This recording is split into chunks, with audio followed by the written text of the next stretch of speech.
Seltzer Kings podcasts.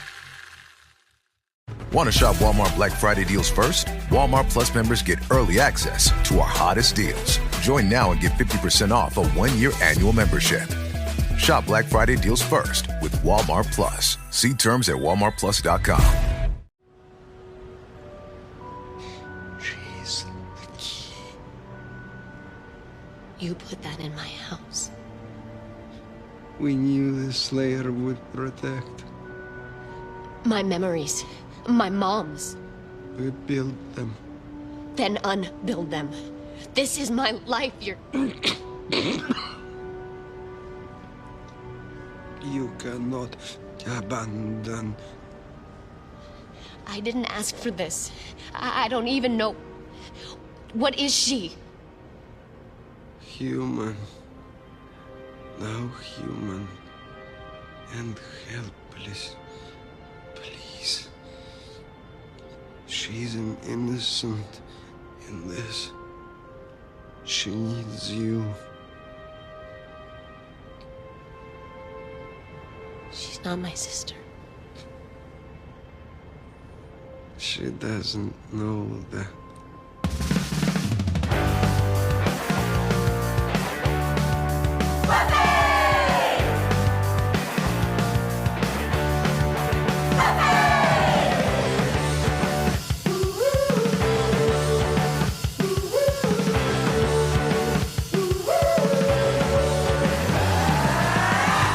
Howdy, hello, how are you, everybody? Welcome to another episode of Boys Watching Buffy. We're just two boys who have watched all of Buffy, and now we're doing some rewatches for certain episodes. We are your hosts. I am Joe Welke. I am Vance. And today we're talking about Season 5, Episode 5, titled No Place Like Home, directed by David Solomon, written by Douglas Petrie, original air date October 24th, 2000. To an audience of 6.41 million people. And I gotta say, the random number generator did us a solid with this one. It got us out of our own head. It got us to look at an episode that we would have never picked otherwise. This title threw us all off. Yeah, I would have never gone back and saw this title and been like, oh, this is a linchpin key episode. In my notes, I have, this is another... almost feels like a reset episode. Mm-hmm. It's like the one that gets this season really kicked off. I know the first episode with the reveal of Dawn is like shocking or like surprising, but this is the one that really sets everything in motion. The magic box, Anya working there. It's so much stuff that happens in this episode, and also the stuff with Joyce. It's got everything. Yeah. But before we get into the episode, please join our Discord. Hop on there. Let us know what you think about it. Let's have some lively conversations. We got a bunch of stuff going on the Discord.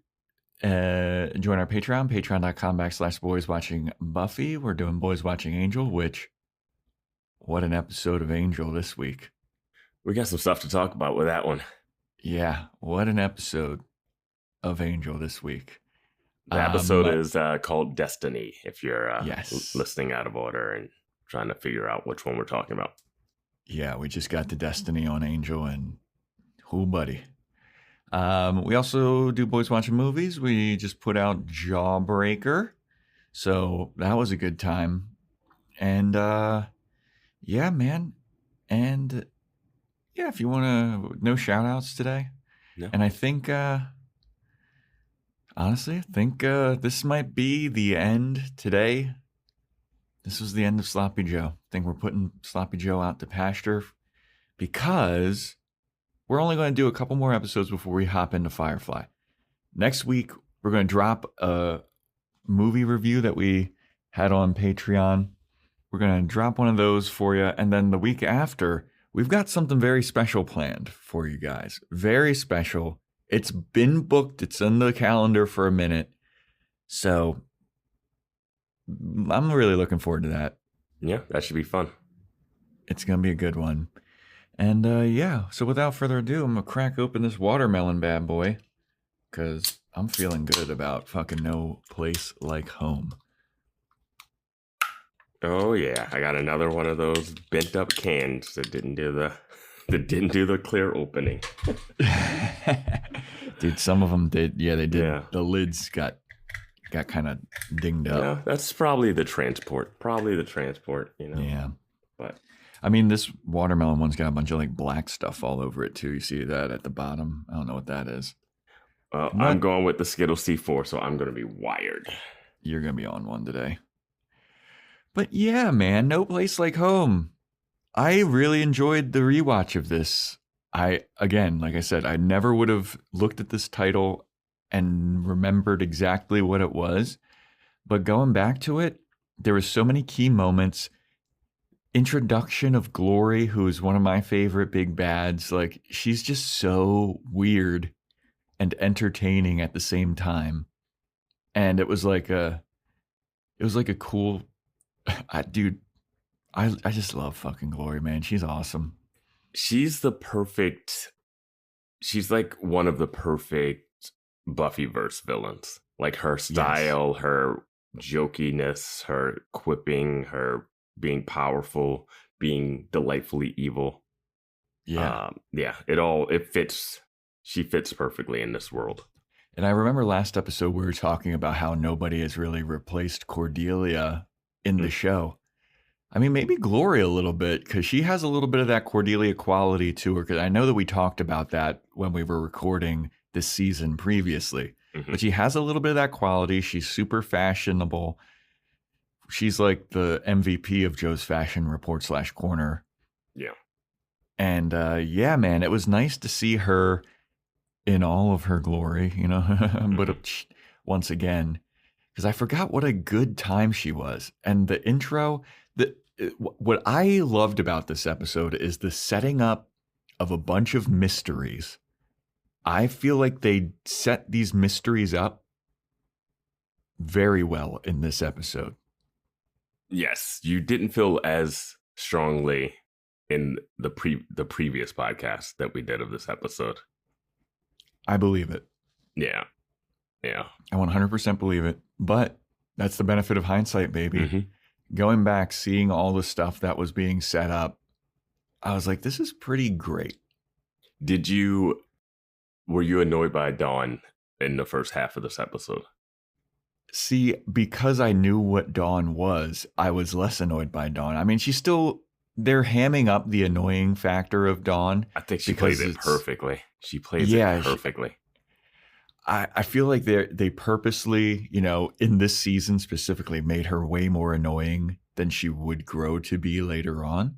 But I mean, that comes with the knowledge of you being a mystical key full of ball of energy or whatever. Watching Michelle Trachtenberg in this season or this episode really made me disappointed for her underutilization in season 7, because she has acting chops. She has a skill. She has a great chemistry with Buffy, with Sarah Michelle Gellar. And I just feel like we didn't capitalize on that for a big finale. I'll agree with you on that, because she does show a good range of acting chops in this episode alone. Yeah, like when she gets pushed against the wall and she goes toe to toe and just stares at Buffy with daggers, and you're just like, you're hurt as the little sister, and you know that your sister's the Slayer, and you really have no physical chance against her, and you're just standing there, and your mom's also sick, so you're dealing with that, and man, She's giving it. And then she's playing the obviously forced, like, is she a bad person stuff? Like, that tea scene is ridiculously forward. It's perfect. But if you take away and go back, it's like nobody hands tea to someone that way. Yeah, exactly. I made it for you. Like, okay. Did you know I was coming back home? I'm surprised. So many different acting choices in this episode alone. Like, she's playing the annoying little sister, which she's pitch perfect at.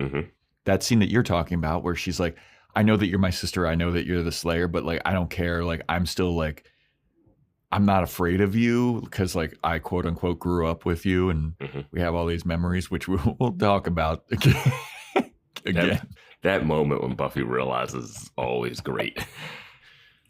And then she's playing like the scary, like when Buffy's on the phone with Giles and she's just like lingering in the background. And I think that might be more of a symptom of the music that's playing too, because they play that like, oh, Buffy's in peril type music when Dawn just kind of appears in the background.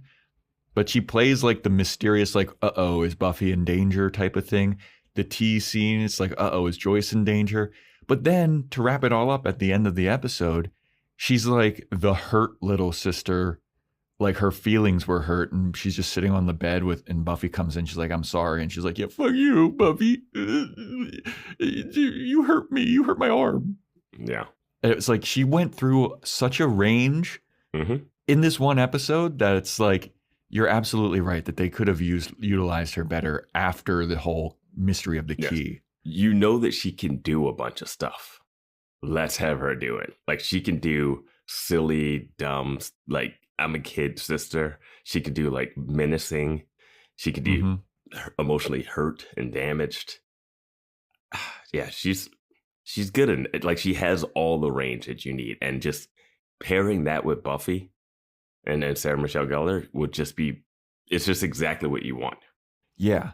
And it's not even like on Michelle Trachtenberg either. Like I'm not faulting her at all. Like she did good with like what she was written. Yeah. But she was written not a lot of stuff in the last season. I would say the running thing with all these rewatches is that it just makes season 7 fall that much like worse. There's nothing that I see and I'm like, all right, I get how season 7 came to be what it was. I mean, they're doing the alone thing and you have to have friends and stuff, but none of it works with the first evil and the potentials. I just really wanted Dawn to try to take up the mantle of being a Scooby and fighting and be on a level and prove. I don't know. There's just stuff there. A lot of missed opportunities. Yeah, that's. I know that there's some people that are like, I think that season 7 like kind of ends pitch perfect. It's like, oh, this is a great ending. Yeah, that's fine if you want to like the imagery. I feel like the ending of season 7 is like the ending imagery of Amends, where you wanted that picture. Just how you got to that picture isn't my favorite. Yeah, and it's like such a bummer. Like personally, like season 7 has kind of left a sour taste in my mouth. To where like I'm like I don't even like I was talking to Vance off mic and I was just like, man, is Buffy even good? Like I don't even know if, and then going back and rewatching some of this, I'm like, oh yeah, it was good. It's just season 7 syndrome that I have. This is me personally. I know. I can separate myself from that. And there are people that that haven't seen a lot of season 7. Like even when we were watching, they were like, oh yeah, I rewatched the show a lot, but I haven't rewatched season 7. Yeah. So some people decide, hey, you know what, I'm not going to watch these episodes or I'll skip through this. So it has been a thing in the Buffy fandom of people I feel like it picking and choosing. And you talked about this happening for people with Game of Thrones, where like there's a lot of people that are like, those last seasons kind of ruined it for me. I mean, that took Game of Thrones out of like the consensus of people talking about it being the best show ever. Like, yeah, when it was peak, people would not shut up about Game of Thrones. It fell off, and then it just was like silent until like House of the Dragon came out. You know, it was like no one was talking about like, yeah, Game of Thrones. Hey, have you seen Game of Thrones? People were so like, dude, you haven't seen The Wire? You haven't seen Sopranos? You haven't seen Breaking Bad? But people are like, hey, but you haven't seen Game of Thrones? They're like, well, the ending's kind of.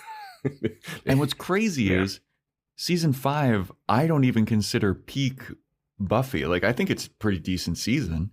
But this isn't even peak. And I'm like, this is so much better than what's going on in season 7. I think this might be peak podcast though. Yeah, we were good at this once. Glory days. Passing by glory days. But yeah, this is so the general like kind of synopsis. This is we're not doing synopsis. But like there's so many like important moments for we'll this. We'll talk about the moment, but we don't have to do a synopsis, right? So up until this point, there's been like this huge mystery of like, who the fuck is Dawn? Dawn even writes in her journal like, oh, she doesn't even know who I am, which was like such a so forced. Oh, she thinks I'm just the little sister. She doesn't even know who I really am, or whatever she was writing in her journal. And we get that like flashback in the beginning of the episode, and I was like, come on. Yeah, what were you even thinking when you wrote that? Yeah. I think I remember on Discord people being like, that was just her being a teenage girl. No, that was the writers just really forcing their hand. Because also in our previous podcast, we didn't know what Tara was at this point too. So there was also, we're also wondering, because family is the next episode. Yeah. So we're just like, oh boy, what is... See, and that was the thing about you really did... You talked about on Restless that you were like, oh, I can't believe, like the Terror thing sucks because they didn't pay it off and it didn't mean anything. But it was like the teasing of Terror stuff was still good, I think, because we didn't know. Yeah, but it's like teasing and then you get a ruined orgasm. Well, you have, well, here's the thing. You have the tease and you pay off for Dawn, but then Tara, you also think she's going to be something crazier. But instead of it being a audience shock, it's a character shock. Like it's shocking for Tara to learn that she's not a demon and that her mom also probably wasn't. And who knows if that family just killed her mom because of what's happening. So I don't know. I was okay with that because I didn't need like back-to-back reveals of Tara being a monster, Dawn being like a ball of energy, you know? Yeah.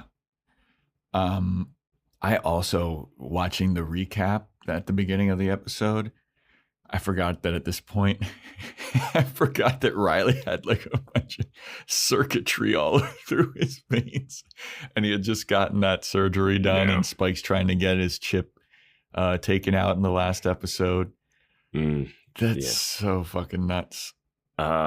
When Graham's on the basketball court with Riley, like, yeah, we got pumped up with a bunch of drugs and you got the most of them.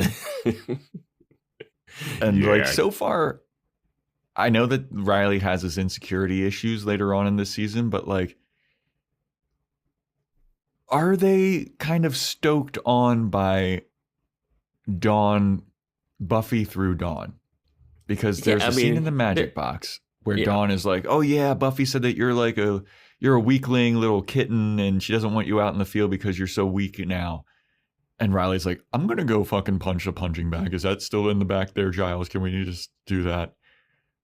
I think without some of the I don't even want to say condescension because Buffy didn't even do it. But like Dawn saying that to Riley, that could have sent him down a path of like, oh yeah, Buffy doesn't think that I'm a worthy Scooby, I guess. Buffy also did a bunch of stuff too throughout it. Like, we're not going to rewrite history and make this is, she also, like the scene before she was talking to him in the cave or whatever and mentioned like, I'm with you, not Spike because of stuff. Like she was already drifting. And you could tell she's drifting because she calls Spike William. Oh yeah. Yeah. And telltale sign. Yeah. She was emotionally unavailable. Mm-hmm. And Riley, he knew it. He knew it. He just kept going back because he's a golden retriever Iowa boy. He's such a simple, good guy. He doesn't work in Sunnydale. That's what the problem is. A person like him does not survive in Sunnydale. He's good at following orders. You tell him to fetch, he goes yapping after it. You got to have a little bit of a weird edge to be in Sunnydale. Like Xander has a weirdness to him. In your man. Xander has a little weird edge to him. Giles has a real edge to him. Mm-hmm. And I mean, just when I see Riley, when Buffy kicks him out when she's about to do the spell, and he shakes her hand and then kisses her on the forehead, I was like, you guys have been sleeping together, right?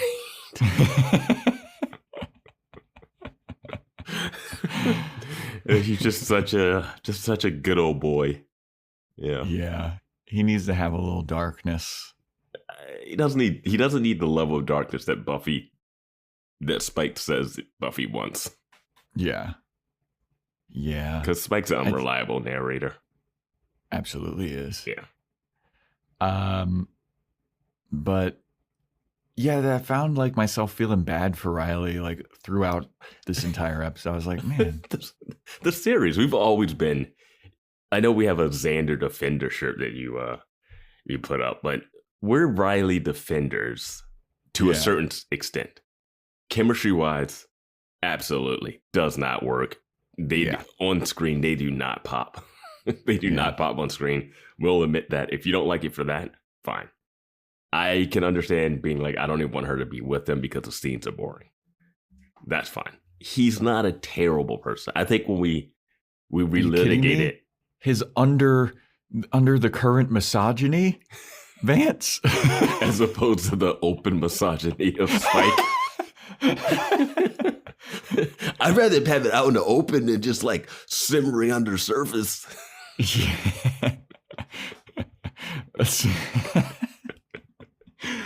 That's like the Norm Macdonald had his amazing joke about how he's like, you know, when all the Bill Cosby stuff came out, one of his friends goes, you know, the worst part about it all is the hypocrisy.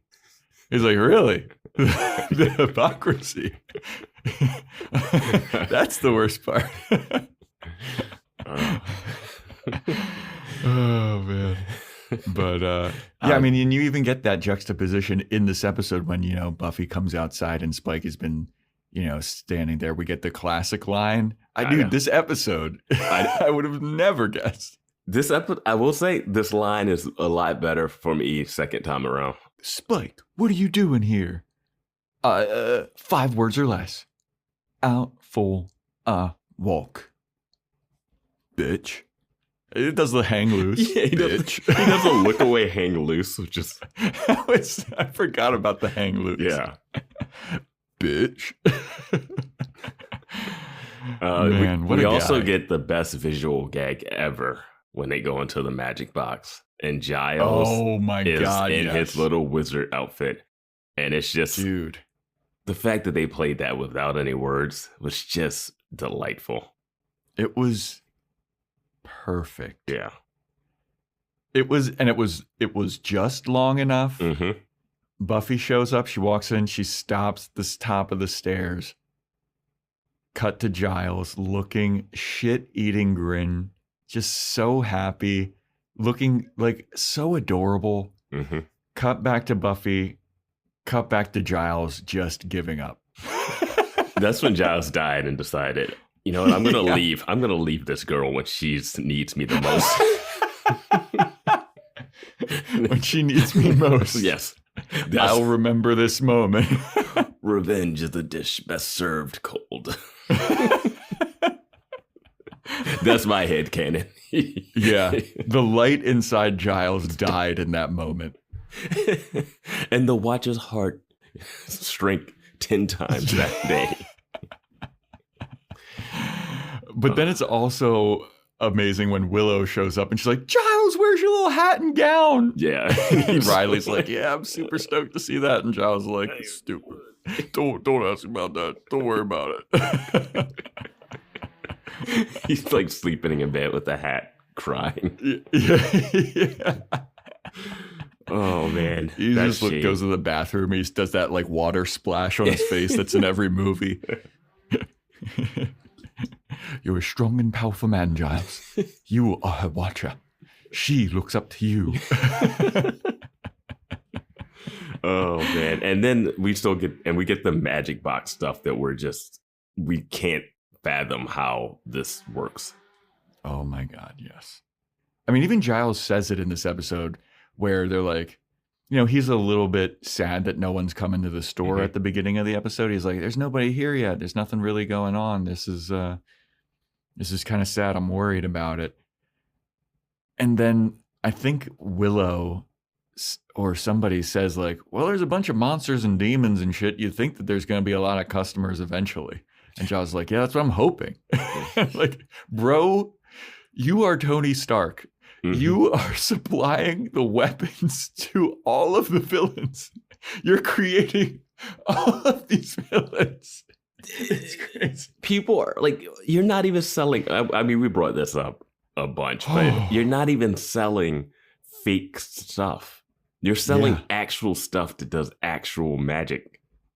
Dude, he sells magic stuff to Glory later on. Yes. Even in this episode, Anya's like, hey, you should, she has a line about the hand of Glory is very powerful. You should have a 6-day waiting period or something. Like treating it like it's a gun, basically. Yeah. And background checks on people. And I'm like, yeah, you should absolutely know who bought what at all times in this town. Like, you should need an ID to go to the magic shop. Yes. Like, you should have to fill out a form or something. Because I could just see, hey, what do you want to do after school? Hey, let's go by that magic shop and like fuck around with some shit. Oh, yeah. Let's open a book and read 3 words and have it burst into flames. You cannot tell a teenager not to try that shit. Yeah. This is crazy. Dude, I mean, even everyone's played that fucking game where you're like Bloody Mary into a mirror 3 times. Teenagers would absolutely try and do some crazy shit. And Giles is like, hey, if you got cash, you know, if you have U.S. currency, whatever, man, knock yourself out. He's a capitalist running dog now, or whatever Willow says. I want to see the gingerbread moms come after the magic box. They should. Yeah. Thank God. You know what? Thank God that Willow blew this place up. You know what? Maybe that was the best thing that Dark Willow did. She blew it up after Giles like left it to Anya. He was like, that's true. Yeah. He's like, yeah, this is just my, I'm going to get out of here. You take it over. Yeah. Though he did supply her with all of the dark magic books that eventually turned her into Dark Willow. So. Yes. That they just kept out in the open. Yeah. But they were behind a rope. They were behind a little rope, I think, and you had to climb a ladder. That was climb a little ladder, that was accessible. That deters a lot of people. I want to learn dark magic, but I don't want to climb ladders. Oh, it's up there? All right. I'm good. Just give me the slug perfume or whatever. Candle or whatever. Yeah. Oh, man. But yeah, and again, with the diversity of sets, I forgot what a fucking fun place the Magic Box is. Like, I love the green of it all. It's so good. It gives them a place to hang out. I know that Xander mentions in this episode, like, did you ever think that you'd miss the library? I'm like, this is a good replacement for the library. There's books. It's basically a library. I like the reference of that line though, which was nice. Yeah, that is nice. But that was 2 seasons ago at this point. Because I always thought they were going to have the library in the college. I thought he was going to end up working there because he was. Yeah. All season 4, Giles didn't know what he was going to do with himself. So I'm surprised they had it last that long, but I'm happy they landed on the Magic Box. The Magic Box logistically is insane, but it's still a nice spot. Yeah. How do you feel about the dropped personality character trait of Dawn being very clumsy? I feel like that doesn't really factor in too much later on. I think it's just for gags at the beginning. Yeah. She does a little bit of stuff, but it's not as much, you know? Yeah. Did you notice all the Restless shots in the opening credits? Oh, yeah. Oh, yeah. I did. I was like, does everyone get a shot from Restless as their intro? Yeah. Yeah. And like we said it with the last episode, like this episode had the high fidelity intro song. And it's like very obvious. Yeah. I think that they made that switch in season 3. Maybe. I'm going to have to get, because we didn't mention it when we went and redid Amends. So it had to they had to re-record it for season 3. Yeah. Or maybe it was like middle. I don't remember ever bringing up that they changed the intro. It wasn't as noticeable, but yeah. Here we get the beginning of Dr. Intern Ben. I was just about to ask that. Do you think, so now that we know the mystery of Dr. Intern Ben and Glory, and is there a connection between them? Do Do you think they pulled it off well here? What do you mean pulled it off well here? Like, do you think that... So Gloria, at a certain point when she's torturing the monk and that like plumber guy, she starts going crazy. She starts talking to herself. And now that we know that she and Dr. Intern Ben are housed in the same being, do you think it was like a good, clear nod that she's like maybe talking to Ben in those moments? No. I mean, it just makes her seem crazy. I wasn't paying attention to what she said again. Were you paying attention to what she said? I was, because she was talking about like, you always do this, like you can't take it over or whatever. And I was like, oh, okay. So they did plant those seeds pretty fucking right from the beginning. Oh, so she is talking to Dr. Intern Ben, do you think, in that? Yeah. Okay, cool. Yeah, that's fine. Because I was like kind of eagle-eyed. I don't know the exact quotes, but it was stuff that was kind of like, you always do this. You're always trying to shut me out. It's not even yours. And I was just, well, I think that it's not even yours was to the monk about the key. But like when she's going crazy, like it can be read as her talking to Dr. Intern Ben, which I was like, all right, that's nice. I mean, the other question is like, is she there and at the hospital? What time frame is all this happening at the same time? Because they can't be in two places at once. But I do like the magic that when he changes, other people can't see it. Why? There's a lot of explanation of like why Dawn, because when it changed in front of Dawn and then Dawn didn't know it and we're like, is she just not going to tell? But I remember us being very confused about like, why the fuck isn't Dawn saying anything? And in this re-listening to the previous podcast, we were very confused. We were still confused about whether or not, like, we had a debate of what was going on with Joyce. And we landed on, oh, maybe it's an aneurysm, tumor stuff. And it was like, oh, whoa, maybe that's it. And I was like, you can just use magic to solve it or bring it back to life. Because everyone's come back to life. But we were kind of debating that. Our biggest debate was when and if Buffy would tell the Scoobies about Dawn. I said she would do it like the next episode. You said, no, it's going to take a while. They're going to milk it. I think they tell Giles the next episode. I think they're on the couch and they talk about it. Yeah. Yeah, but that like, dude, and Buffy going on a fucking trip. Oh, doesn't she go? Yeah, she goes on her first Slayer trip meeting. Well, she does it later on in the season, but I was talking about her like druggy concentration trip that she goes on. And you can tell that it's like psychedelic because they have like pan flute music going on. Yeah. I still can't get over what Joyce is doing.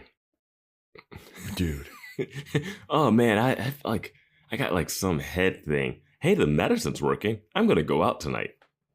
Go out for a few hours. Where are you going? To the movies? Just out? You have 2 daughters at home. You're just out? You're just gonna go out? And you weren't even gonna tell Buffy? You were just gonna walk out.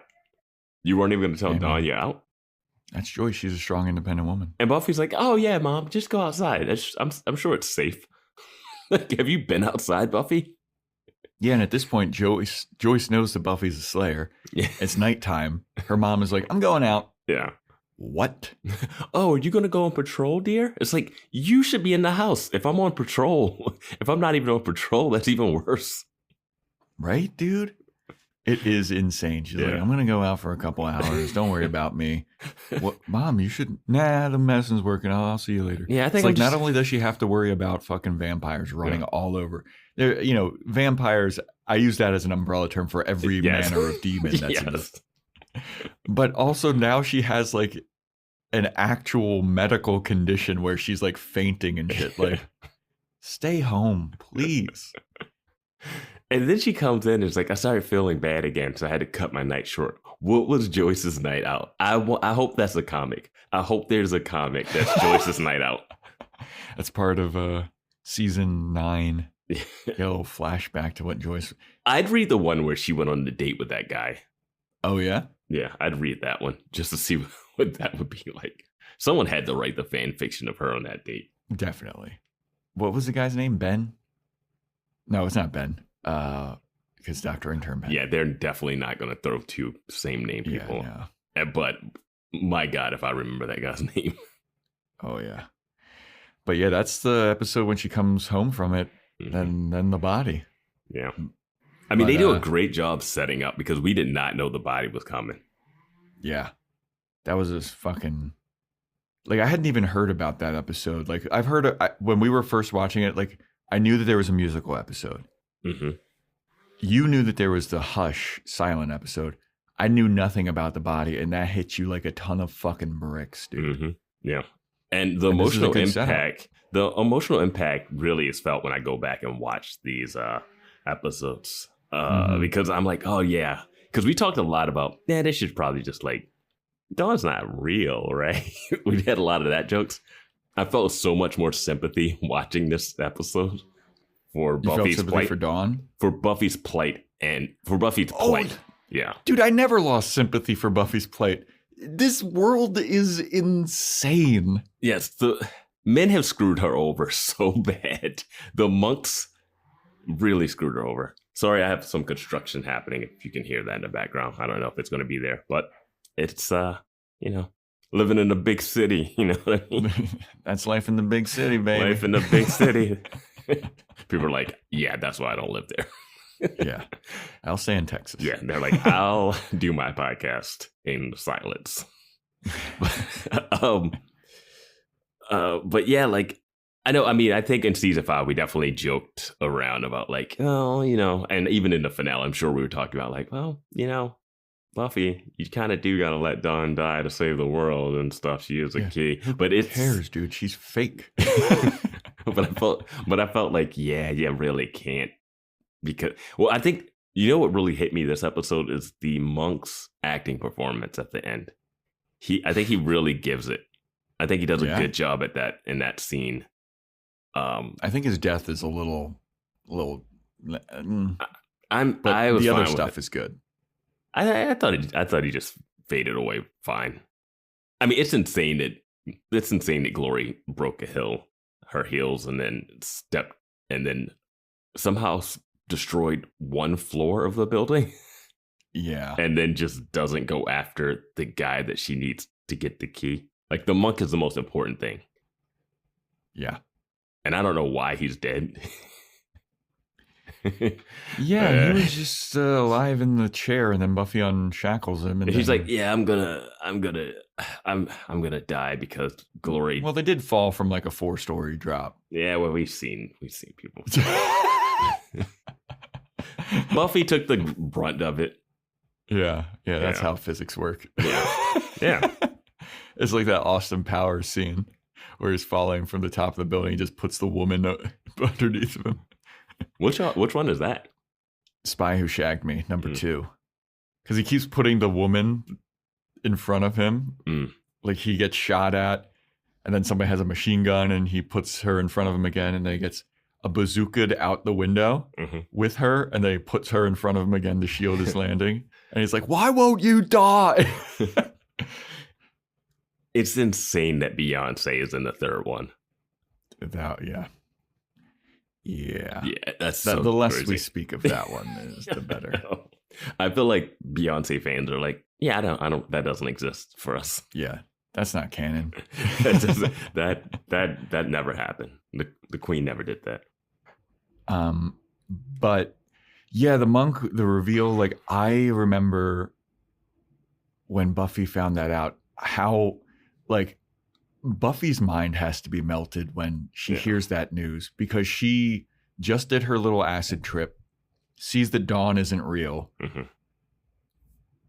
sees Dawn like flickering in and out of existence, shoves her up against the dresser and's like, you're not my sister. And then Dawn plays like the hurt sister, like, yeah, I never fucking wanted to be your sister anyway, or whatever.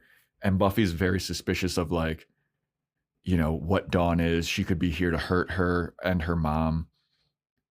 And then she finds out that she's a key, and that she has to protect. I remember when the monk says, and you have to protect her, what the catch-22 of like, God, I have to live with this annoying brat piece of shit and protect her. And she's not real. And she's very integral to all of this. The thing that hit me more was Dawn doesn't know. Yeah. That's what hit me more to this watch. It's like Dawn doesn't know. And he's like, what is she? And he's like, she's human now.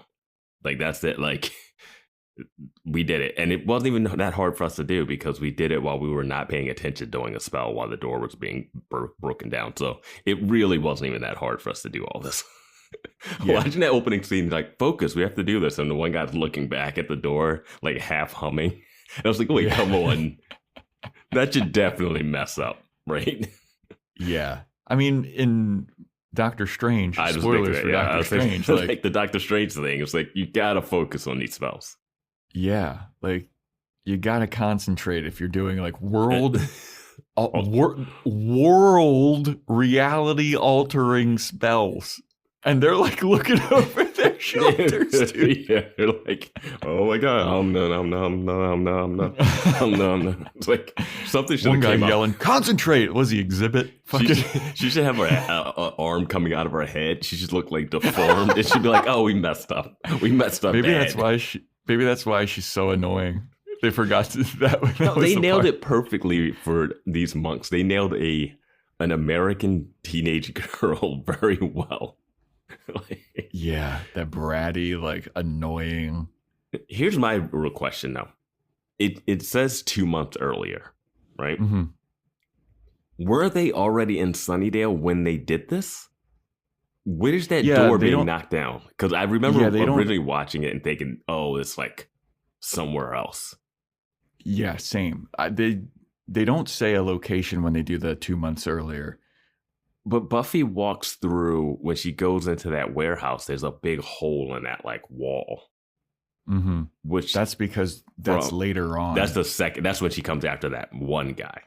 Yes, because she's breaking down the Dagon sphere, or planted the Dagon sphere. Yeah, but that's someone else. I mean, they were somewhere else the first time that she burst through and killed the other two. Yeah, but where was that first location? I don't think it really matters. I don't think it's in Sunnydale. So, was it somewhere over? Because we had a talk about this, about when did Dr. Intern Ben get here? Like they just got here. Yeah. But where were they before? And is he just traveling? Because Glory seems like she's been around longer than 2 months, though. Yes. Glory and this kid. So like they've been tied together longer than they've been after the monks. Or they've probably been going after the monks this whole time, but this is the closest she got to it 2 months ago when they decided to do the key thing. You know what? Yeah, thinking about the Dr. Ben situation, Dr. Intern Ben, sorry listeners. We had in this episode, we had even landed on calling him that fully. You called him Dr. Ben, and I was like, Intern Ben. We hadn't put it all together yet. And he calls himself, everyone else calls me man nurse. But if it is 2 months, because the whole story about it is like Glory is within Ben's body since birth, right? Mm-hmm. And it's like she was dormant within him until maybe these 2 months ago. I don't think she was dormant within him 2 months ago, because he talks about it with her that they've been going at this for a while. His whole life, yeah. So the 2 months is like when she tracked down the monks. I feel like then in that case it has to be in Sunnydale, because unless Dr. Intern Ben just like transferred to Sunnydale hospital or whatever. He could have transferred there 2 months ago. Yeah. Or within the 2 months. Because if Glory, we suspect that it's another location like in Rome or some bullshit. Yeah. Yeah, man. I mean, it's very minor, but it was something I was trying to figure out watching this. Yeah. And I forgot about the whole Dagon sphere thing. That plays like a pivotal role like throughout this whole thing. Does it? Yeah, doesn't Robot Buffy have the Dagon sphere in the final battle? Yeah, she throws it at Glory, and then Glory crushes it in her hands. Yeah. It plays throughout the entire season. That's not pivotal. It doesn't do anything. I mean, they think it's pivotal. That's the same thing at the Terra. You can't argue the Terra ending. Well, you can't argue that the Dagon Sphere isn't pivotal if you think that the Terra thing is good. I didn't say the Terra thing was pivotal. Pivotal means it changes everything. If you get rid of the Dagon Sphere, it doesn't do anything.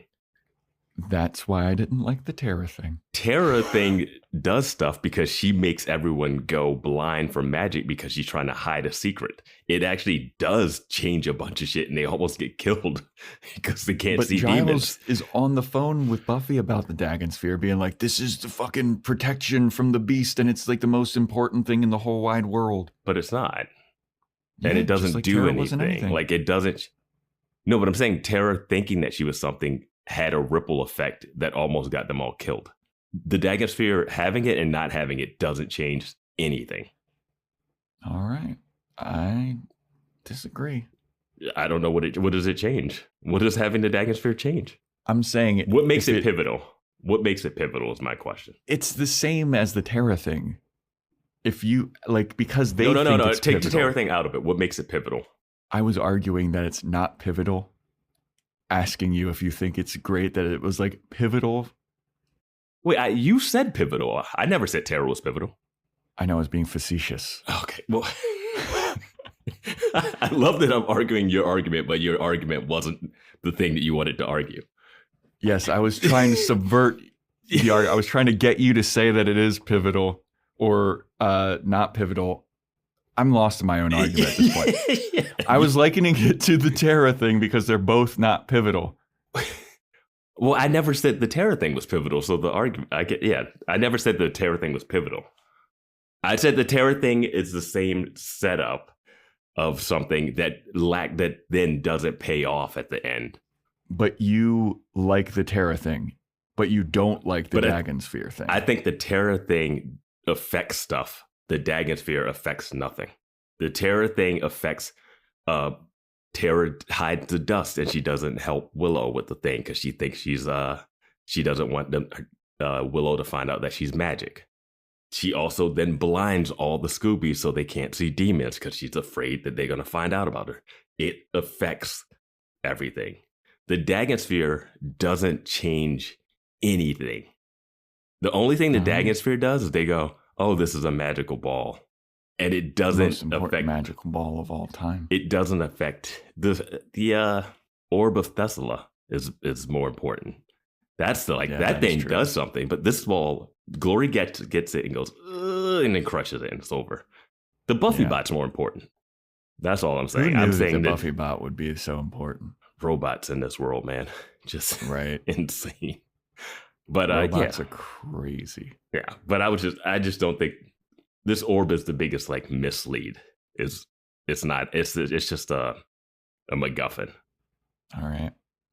Subtle results, still you, but with fewer lines. Botox Cosmetic, out of botulinum toxin A, is a prescription medicine used to temporarily make moderate to severe frown lines, crow's feet, and forehead lines look better in adults. Effects of Botox Cosmetic may spread hours to weeks after injection, causing serious symptoms. Alert your doctor right away as difficulty swallowing, speaking, breathing, eye problems, or muscle weakness may be a sign of a life-threatening condition. Patients with these conditions before injection are at highest risk. Don't receive Botox Cosmetic if you have a skin infection. Side effects may include allergic reactions, injection site pain, headache, eyebrow and eyelid drooping, and eyelid swelling. Allergic reactions can include rash, welts, asthma symptoms, and dizziness. Tell your doctor about medical history, muscle or nerve conditions including ALS or Lou Gehrig's disease, myasthenia gravis, or Lambert-Eaton syndrome and medications, including botulinum toxins, as these may increase the risk of serious side effects. For full safety information, visit BotoxCosmetic.com or call 877-351-0300. See for yourself at BotoxCosmetic.com.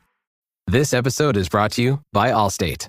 Some people just know they could save hundreds on car insurance by checking Allstate first. Like to check the date of the big game first before you accidentally buy tickets on your 20th wedding anniversary and have to spend the next 20 years of your marriage making up for it. Yeah, checking first is smart. So check Allstate first for a quote that could save you hundreds. You're in good hands with Allstate. Savings vary. Terms apply. Allstate Fire and Casualty Insurance Company and Affiliates. Northbrook, Illinois.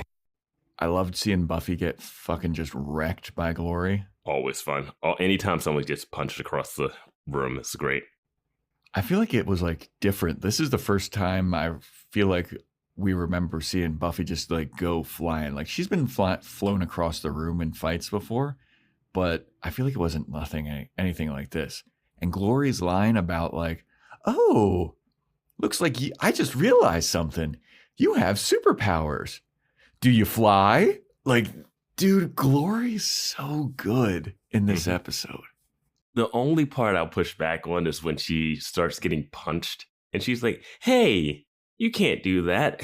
And she's like backing up. That part's so silly. Yeah, you can't just go around hitting people. Yeah, I was like, wait, what are you talking about? That part didn't really add up for her character right there. And she's like, her stumbling backwards and just taking punches looked weird. But yeah, just that one moment in the fight was a little strange to me. I did love when she's sneaking up on Buffy when Buffy's talking to the monk and she's like doing the little creep fingers like, I'm going to get you. Yeah, he's like, shh. And then Buffy turns around. I'm not stupid. And then just gets chucked, dude. Yeah. Why didn't the monk warn her? Fucking dude. And Buffy has been snuck up on before. I don't know why this time she can't. She figures it out. Yeah. There was something. Oh no. I did wonder if, and I know we probably talked about this, if Dawn dies, do the memory of her go away? Like that's the thing. I don't think so. Yeah, it seems like it wouldn't, but at the same time, you could do a spell that would let you see that she's not real. But if she's real, then you shouldn't have to. The spell shouldn't really work as much. You know, like it's a tricky thing. If she still is there due to magic, then it seems like there would be a way to reverse that. Oh, Willow says she could turn it back into a key. Yeah. So it is reversible. Yeah, exactly. But I'm saying if she dies, why wouldn't that just like eliminate the whole like you remembered her thing? Wouldn't that just break the spell? I know that like I brought this up a bajillion times during this season about they should just kill Dawn. It's not as easy. Not as easy as I think it's a lot harder choice. Watching this again, it's I don't know. I disagree. She's a goner. She's a goner, man. I don't give a fuck. All right, she defies all laws of reality. You're the one with the sister, so I'll defer to you. If I found out she was fake, and then like, dude, I would absolutely. It's the life of one versus saving the millions. And billions. You would just believe the random monk that you heard and this. I would have just gone on a fucking acid trip, seeing that my sister isn't real, and then the monk is like, "Oh, you have to protect her." No, you don't. Protecting the world would be killing her. I don't think the monks understood that. I don't understand the monks turning the key into flesh at all. I get it. I get the story for the story. But when they're like, it was pure energy. And then we decided we turn it into this and then come to Sunnydale, lead Glory away from here. Yeah. Do you think that monk was coming to Sunnydale to warn Buffy about her or tell her? Or to roll that little Dagon sphere onto the ground where Buffy didn't notice it while she was fighting a vampire. Yeah, had to get it given to her by a security guard who's like, you kids and your raves. It's just an open lot. Did he not see a girl fighting this giant guy? Oh, and Buffy is in tip-top quip form here. This is the worst of it, I think. It's quip heavy. Quip heavy. This one was bad. Mm-hmm. Like, this one was bad. Like a full... I think I said it on the podcast. It's an entire conversation. Yeah. But, yeah, how the hell did that... He's got the gigantic flashlight. That flashlight's comically large. You mentioned that on a previous podcast. I know. I was trying to because I have a big flashlight. I have a big mag light like that. And it takes 4 batteries. Mine's not as big as his. How many batteries are in there? I'm just laughing because You brought this up before, and I just listened to the podcast, and you're still harping on how big the flashlight is. It's so big, dude. How many batteries are in? So I'm comparing the size of your flashlight, all right? I'm in a Maglite size comparison contest.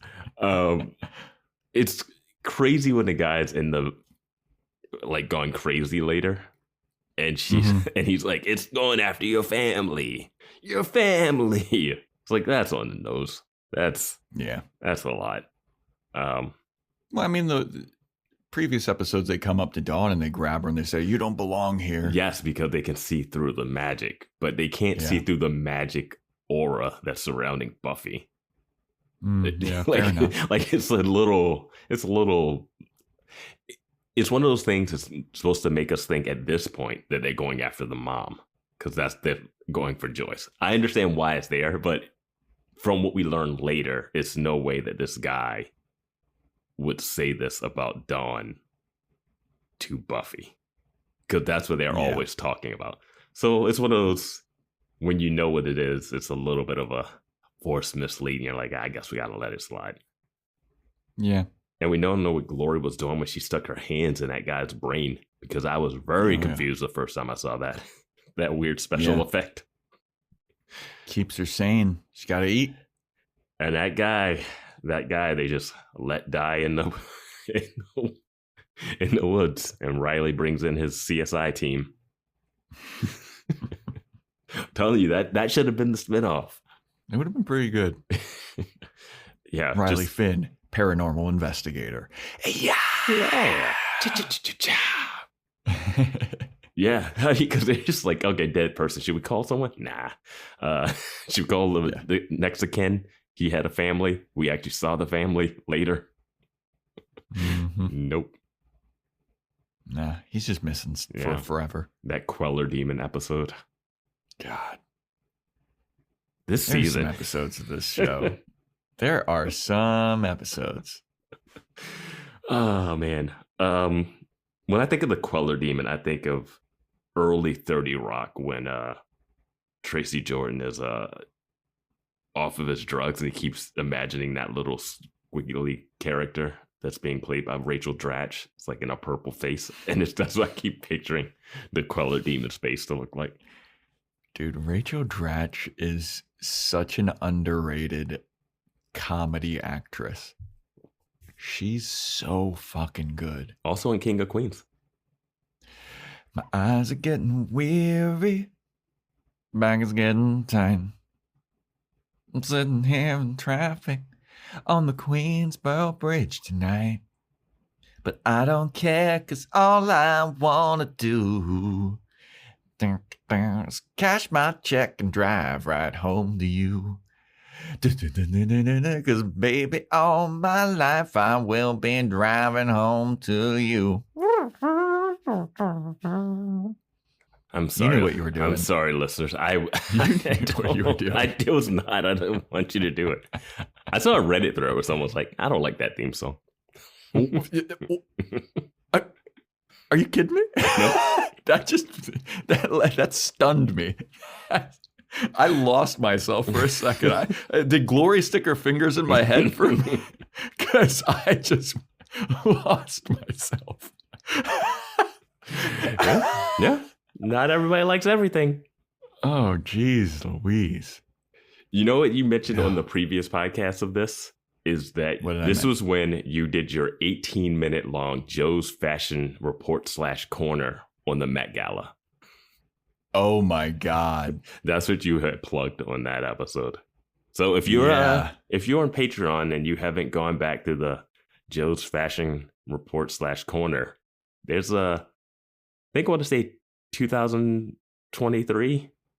Yeah, Met Gala? I remember. I don't think you did somebody the last on one, Discord at that point was like, "Are you going to do a Met Gala fashion report?" And I was like, "Fuck it, I got some time. I'm not doing anything tonight." And I went through and I saw like some of the things and just picked apart a lot of it. Mm-hmm. That was early fashion report / corner, because I think I started the fashion report / corner on episode 2 of this season. Maybe. I'm pretty sure that's when it was. So yeah, man. That has been replaced by Tatas for now as the longest episode. But I think that the episode that I did with you for a while was like the longest episode as well. And the best, but Yeah. The seeds of Giles just being he's a stuttering mess still, which I was surprised by in season 5. I thought he would get. He was. What are the people? Are the people going to come? Did I make the right decision? It's like, geez, I thought you were way past that stage. And he also, I do love Xander. Just comes in, it's like, calm down, just be English, just be very British. You'll be fine. Yeah, like, geez, buddy. He also just doesn't give Buffy information. Because I do like that this is the beginning of Anya coming into her own, and a little bit, even though she's getting human lessons from Xander. Even though she's been around people her whole life. It's so ridiculous. She doesn't know how to she had to act human to manipulate Cordelia. It's so crazy. You're in this form in high school because you're pretending to be a high schooler to get Cordy to... Yeah. Now she's like, why do I have to say goodbye and have a good day? Like, did you not just sit at a coffee? You didn't sit at a coffee shop one time being a demon? Not once? Anyway, she brings up that, you can do the spell. And I was like, oh, great. She's utilizing her 1,000 years of demonhood and stuff that she knows. This is perfect. And then Giles comes like, oh, yeah, all magic has a trace and you can see the remnants of it. And I was like, hey, Giles, do you wanna pass this information along any time before this?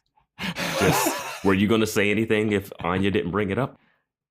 Yeah. Like, he just, I don't know if it's a function of the show just needing to have to like hide stuff from Buffy, but Giles just seems to be sitting on info that should be passed along to Buffy.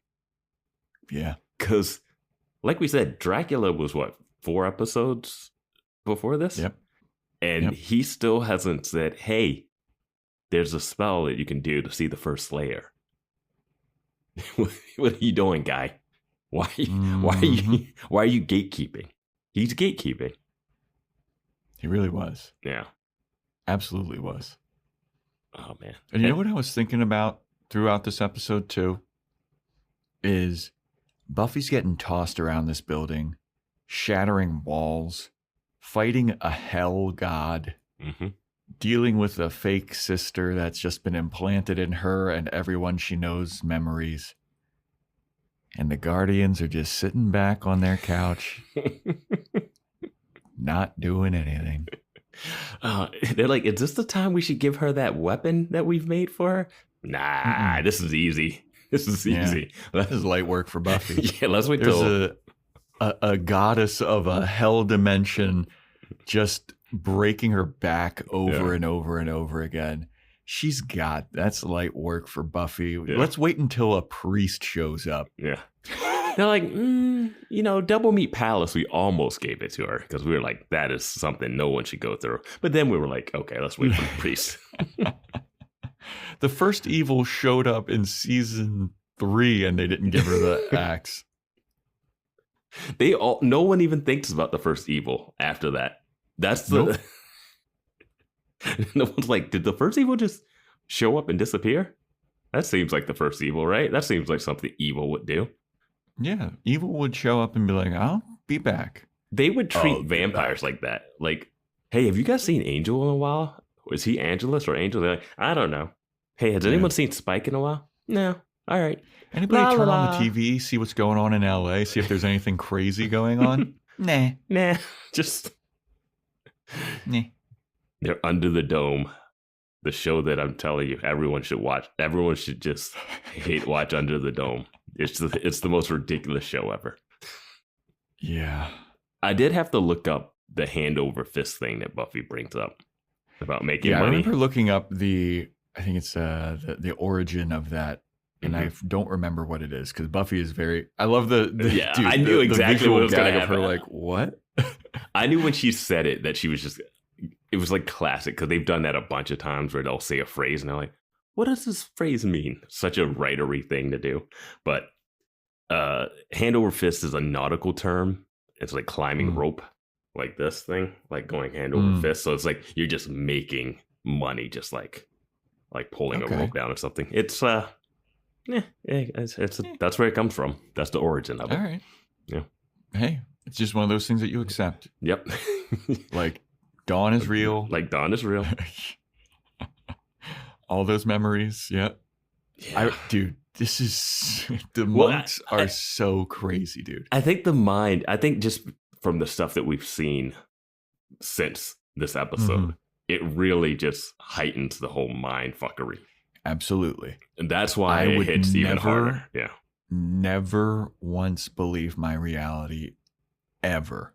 Yeah. When is Superstar? Superstar is before this. Superstar's before this. They definitely set up that the worlds can be altered in Superstar. Superstar, this episode with the monks and everything. Then you get normal Willow's again. Forget Me Not. Yeah. And that's not even mentioning what's on our patreon.com/Buffy. Yeah. That's the argument for killing Dawn. Who cares? None of this is real. I don't know what's real. If this is going to help us in the long run, just do it. I don't think it's as easy as you make it out to be, but I'll let you do. I mean, this is like my whole thing, and I've always said this on the podcast about like if my sister turns into a zombie, I think that's a different blasting her. I think that's a little different. It's a visual. It's a visual. It's the zombie thing. You can like visually see that happening, and you like know there's no going. This is you still look at her, and she looks like a regular person. And okay, what if my sister turns vampire? She still looks like a regular person. Yeah, but you can know that she like. Would you blast her before you knew that she was actually a vampire? How would you know that she was a vampire? Buffy You would at see this her. point knows that Dawn isn't real. Yes. But she also doesn't know at this point in this episode that she needs to kill her. Here's like it's at the end of the season where it's like it's the world or Dawn. And Buffy's like, I will choose Dawn over the world. Yeah. And that's where it gets that's where I thought, I forget exactly what we said in this, but I think it would be more, I could see Giles taking that. Giles wouldn't put Buffy to kill her sister on it. But Giles also probably has zero relation to Buffy's sister. Like he has connections a little bit, but this is the same Giles who injected Buffy with D-Power serum. Yeah. And that's the type of guy. That's the guy that's strangling Dr. Intern Ben. That's the guy that's going to choke out the sister to save the world. That's the guy that does what's necessary. That's the guy. That's the way to get Giles off the show and also upset everyone is have him kill Dawn. Well, I mean, even in season 7 now, Buffy is like, yeah, if I could go back in time, if seeing what I've seen at this point, I'd fucking kill her. Here's the thing, though. Giles also later is willing to go behind Buffy's back to kill Spike. Which we said Spike should be killed several times. We said he should be killed in this episode when I went back on the last podcast.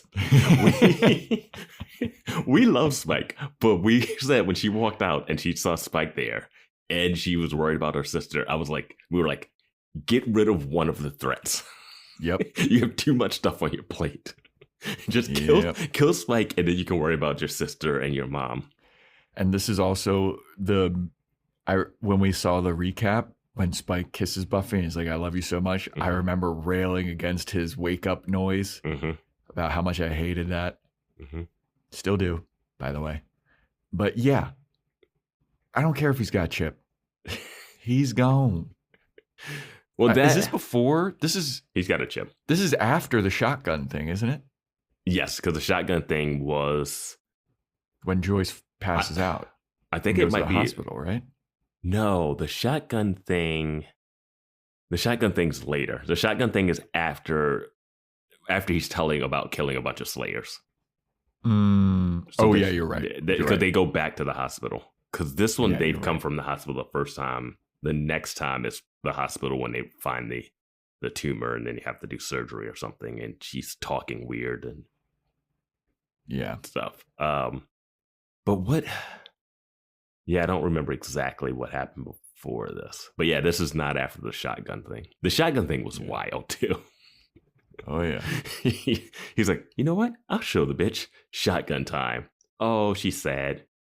Like, oh boy, Buffy. He's got a shotgun. And he's covering her. Yeah. Her look is just on Buffy's face is just like, really? This is the person that's here for me right now? Fuck. It's so wild to think that the two of them are going to hook up after watching School Hard. Right? And I'm like, you're going to be banging that vampire. At least with Angel, she met him. He looked like a person. It was a reveal that he was a vampire, but he was always like a good guy, you know, seemingly. Mm-hmm. Spike showed up and he was like, I'm going to kill you. That's my first thing that I'm going to tell you. And yeah. Yep. Yeah. Yeah, man. Wild. This girl's life. This is why Slayers aren't meant to live long. Yeah. You don't need all this.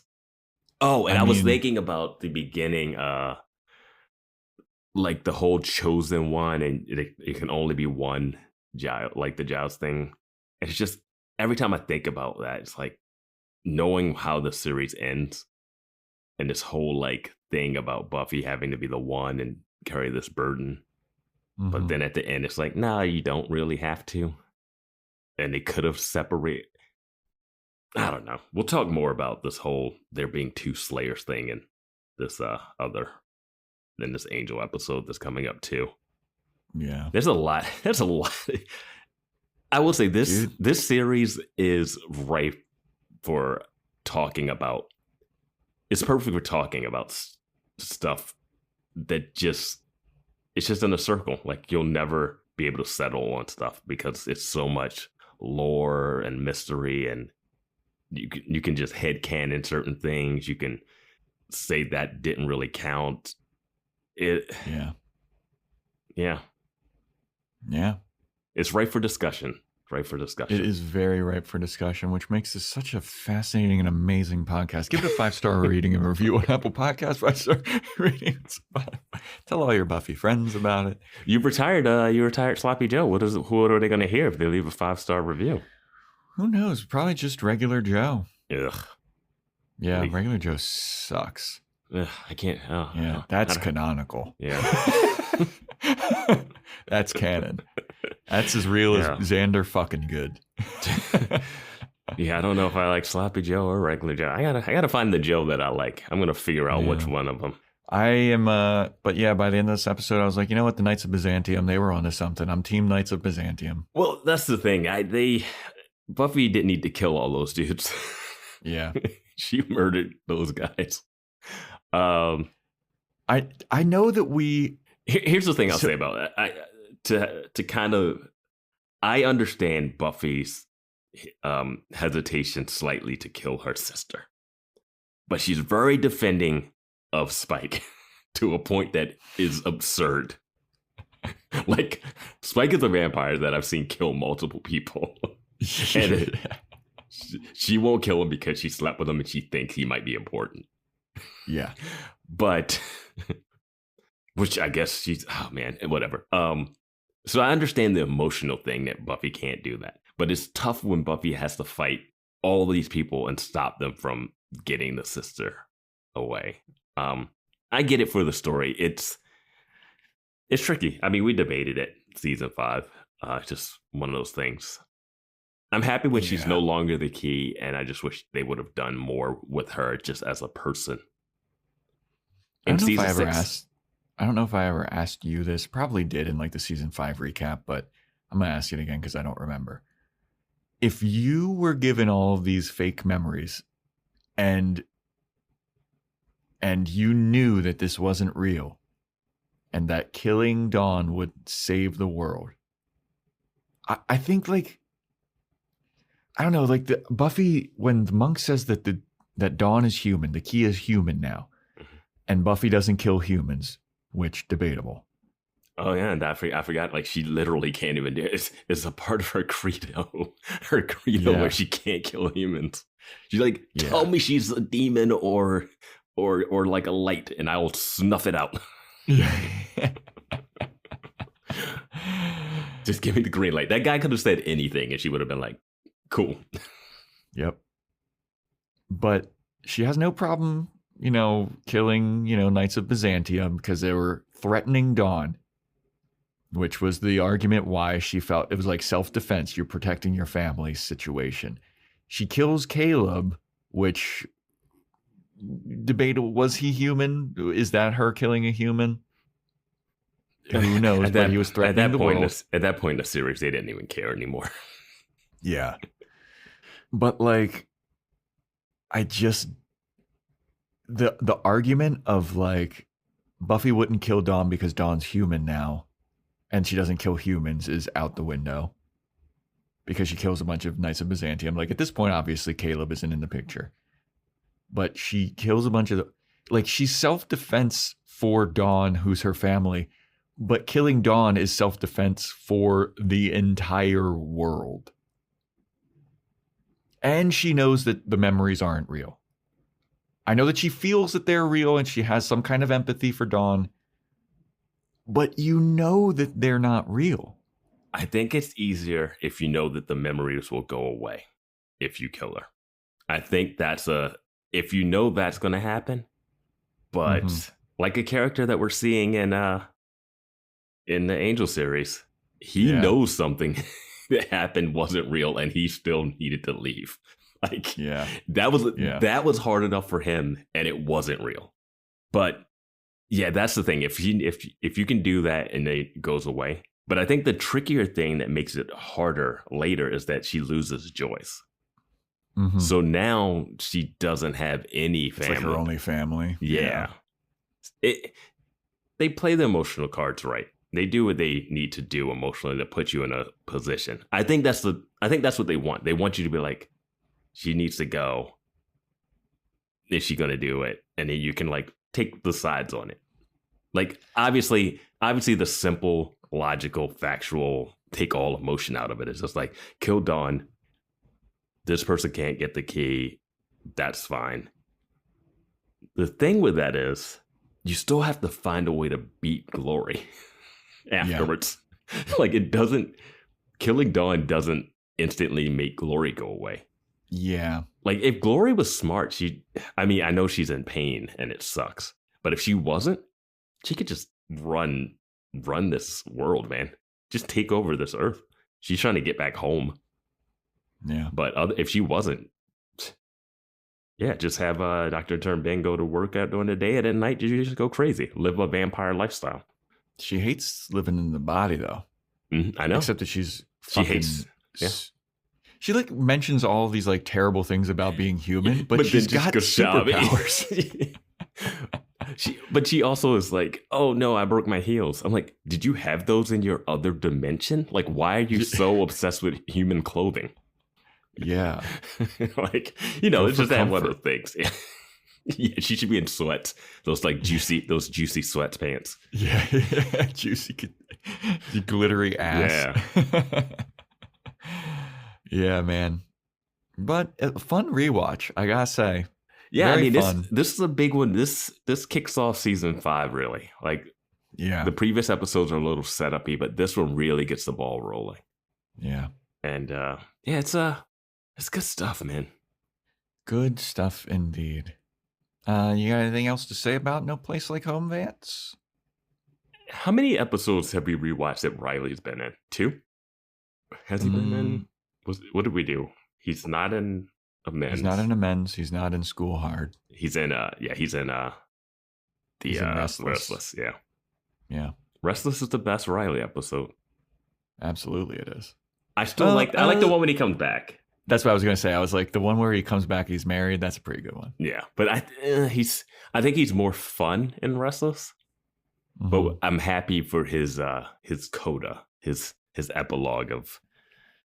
I like Riley's ending. I think Riley got the best ending out of everybody.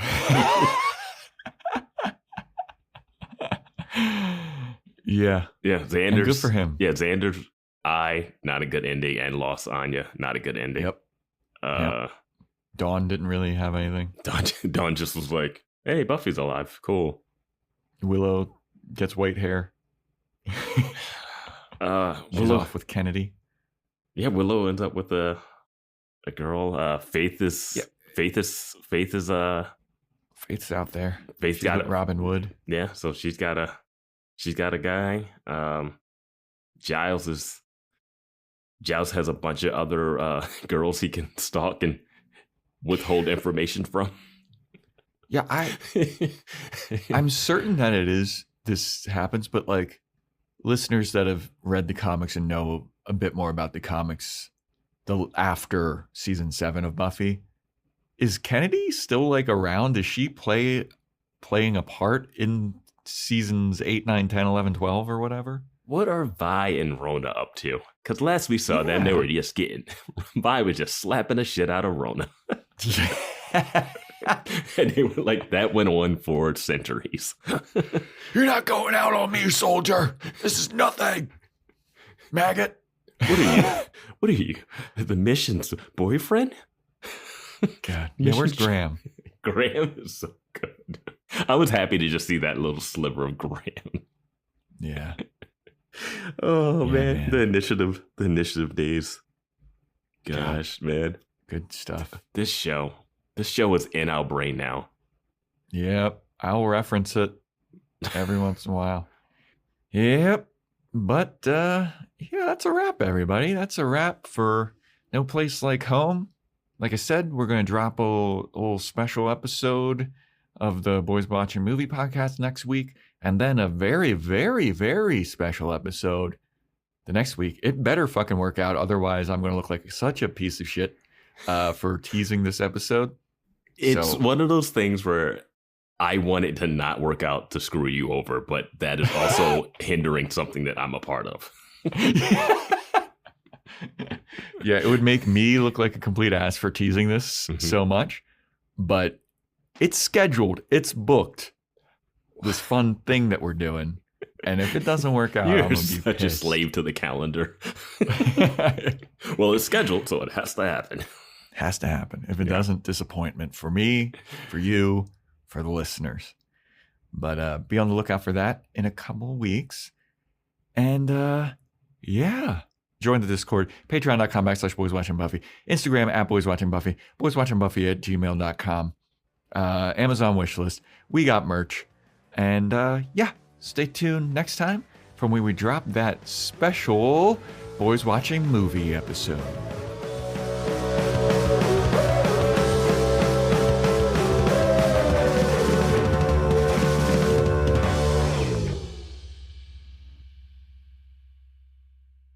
There's too many of them. People. And they all seem to want things. I hear you. Stay British. You'll be okay. Seltzer Kings podcasts.